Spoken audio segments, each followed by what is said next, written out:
your heart. He knows where your heart is. So you can't fool him. He always knows where you place your heart. So it says, give the Holy Spirit everything that would hurt you. These are the blocks to the awareness of love's presence. Right now, if you want to focus on this idea of the first week of Advent with us, unworthy thoughts about you and others. Now, it doesn't mean then that you don't maybe stop someone from doing destructive behavior, but you don't want to hold on to the anger towards them or the guilt towards them, the unforgiving thoughts towards them.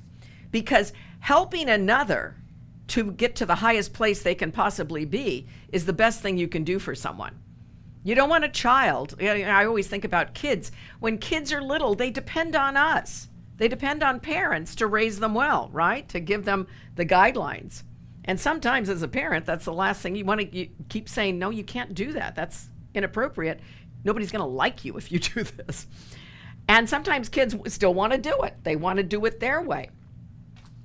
So sometimes as a parent, you got to say no. And it's the hardest job because those little faces are awful cute when they look at you and they're so adorable. But you know that you're helping them to be the best that they can be.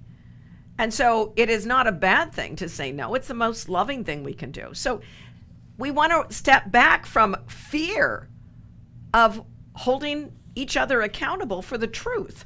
We can still hold on to the truth for each other and hold each other accountable, saying this might be more helpful for all of us.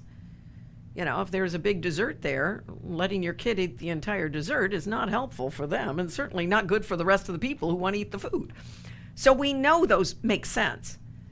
So it's the same thing in anything else. There's nothing wrong with that. The Holy Spirit is saying right now, you're gluttoning on unworthiness. You're gluttoning on pain and suffering when you don't know the power of holiness that abides within you now. And you might say, well, do I or don't I? Well, don't doubt it. Just if you have a thought, okay, give him the doubt. I don't know I'm going to give it to the Holy Spirit. Let him help you. That's what this is all about.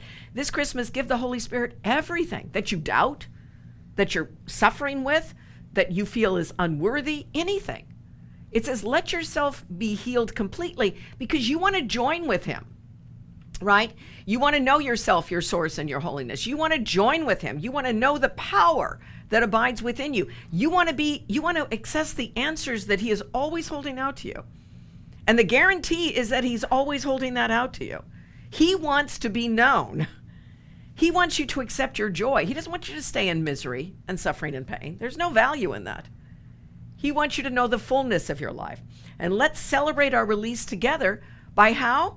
As it says, by releasing everyone with us. So when we release our thoughts of unworthiness, we're helping everybody to release.